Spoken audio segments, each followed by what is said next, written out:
Everyone, welcome back to part 2 of the pattern tutorial series. So in this video, you're gonna learn how to use this circular pattern tool. Hip hip hooray! So let's get started.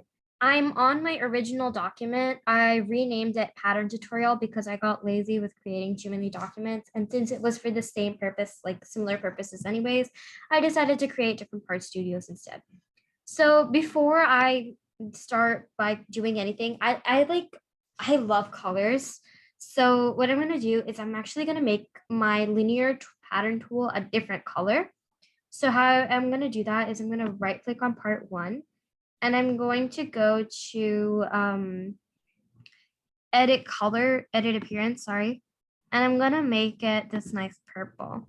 You can make it whatever color you want, but I highly suggest making all of your parts different colors or your part studios different colors so that you're not going to get confused. While I understand that's not possible in formal cases, at least for practice wise, I feel like you should definitely do it. So now what I'm going to do is I'm going to create a different part studio. So how I'm going to do that is I'm going to come to this little toolbar and I'm going to come and insert a new element. And I'm going to create a new part studio. And I'm going to right click. I'm sorry, my headphone just fell off, but I'm going to right click on the part studio and I'm going to click on rename. And I'm going to label it circular pattern tool. So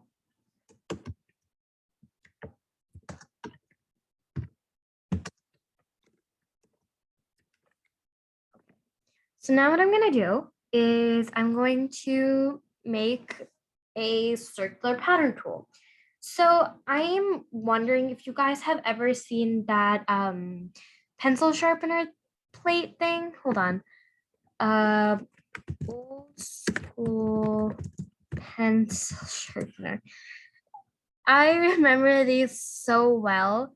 I also remember a guy getting in massive trouble because he broke the pencil sharpener. So in this plate, you see over here, this is a bit more clear of a picture.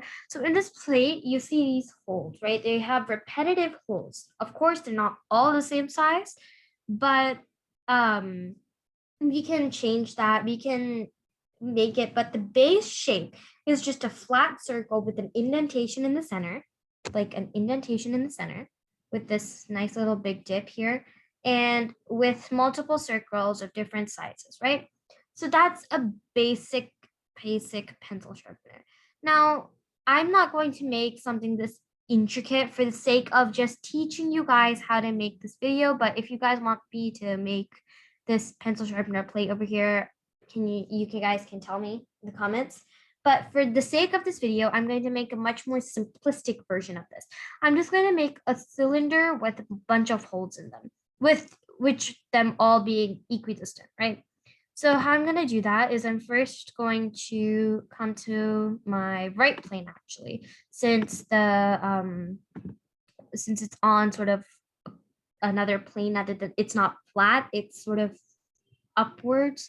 I'm going to make it on my right plane. So then what I'm going to do is I'm going to right click on my right plane and I'm going to click on new sketch. Then what I'm going to do is I'm going to right click on sketch 1 and click on view normal sketch plane. Now what I'm going to do is I'm going to make a center point circle. So of course this is not going to be to scale. I'm just going to zoom out and I'm going to click on dimension and I'm going to make the diameter 5 inches. Okay, and then I'm going to click escape. Now what I'm going to do is I'm going to extrude this circle. So I want to show you guys a really cool feature in Onshape where you can just extrude from the sketch. So there are only 2 features that you can do this way. That's one is extrude and one is revolve. You can sketch extrude or sketch revolve. So when you click on extrude, it'll automatically select it for you. I'm going to make the depth much smaller than 1 inch, obviously. But if you guys wanted to see how thick that was, that's pretty much that thick. I want to make it 0.5 inch. Yeah. And then I'm going to click check and I'm going to click on P. Then what I'm gonna do is I'm gonna go on my right plane, select the plane, select the top plane, and I'm gonna click on my sketch button. So now I want to make an entire plane of how many circles? Let's see how many circles. 1, 2, 3, 4, 5, 6, 7, 8. Okay, so I want to make 8 circles that are equidistant from each other. And I know that since my diameter is 5 inches, my circumference would be 5 pi, which would mean that in order to have a distance, I would have to do 5 pi divided by 9. Okay, I'm not going to do that math, but I'm going to pretty much eyeball it for the sake of the video. So what I'm going to do is I'm going to start off by making a center point circle. I'm going to make it from some distance. I'm just going to be very random right now, and I'm going to make that circle. Now I'm going to come to my dimension tool, and I'm going to dimension it to 0.5. And I'm going to make the distance from this diameter be something, it's pretty far. So I guess making it an inch wouldn't really hurt. Yeah, an inch seems too big. I'm going to zoom out and edit it. I'm going to make it like 0.7 inches. Yeah, that seems about right. Okay. Okay, cool. Now what I'm gonna do is I'm going to actually, you know what? I think I'm gonna make it 0.5 inch. That was really random, but okay. I want to make multiple versions of this. I want to make 8 copies of this, right? So what I'm gonna do is I'm going to come to my linear pattern tool, and I'm gonna click on the drop down next to it. That's gonna give me these 3 tools over here. I'm going to select my circular pattern tool, and I'm going to select the circle. And it's going to give me an automatic basis of 3 circles. So it can, here you have the entirety, and it'll show you how far do you want to make your angle of revolution. I can say 360, which will only give me 2 circles, or I can make it basically the distance, maybe something like, okay, I think I'm gonna make it 45 degrees. Let's see what that does. Okay, so that's basically how much of an angle your circles take up. So these 3 circles together form a sort of angle of 45 degrees, if that makes sense. So if I wanted to space them out more, I could pull them out. So I want to make mine, I don't want 3 circles, I want 8 circles. So I'm gonna see how we can do that. And I'm going to now pull these circles. Oops. Okay.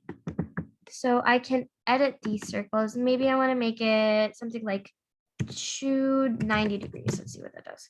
So I want them to be closer together. So I'm going to make it 330 degrees. Nah, that's too close. So maybe like 300 degrees. Too far. 310.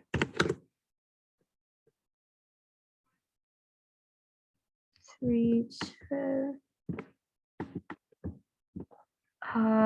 Okay. I think that works. I'm gonna click my green check button. And that's how you use your circular pattern tool. So basically, to go summarize the steps, you have to first choose your entity. First have to make a base sketch with all of your parameters set. Then what you need to do is you need to go to your circular pattern tool. And after you choose your pattern tool, you're going to select what axis you need to choose, right? So you need to select the axis. And then what you need to do is you need to specify the angle between it. So the angle between these was 310, right? We chose 310. So the angle between these we specified was 50 degrees, sorry. We specified the angle between these two entities to be 50 degrees. Then what we had to do was we had to specify how many of these circles we wanted. That was what 3x was. So that's how you use the circular pattern tool in Onshape.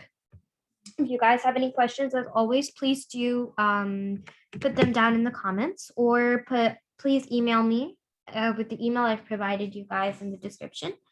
And as always, please keep learning. Bye. Thank you so much.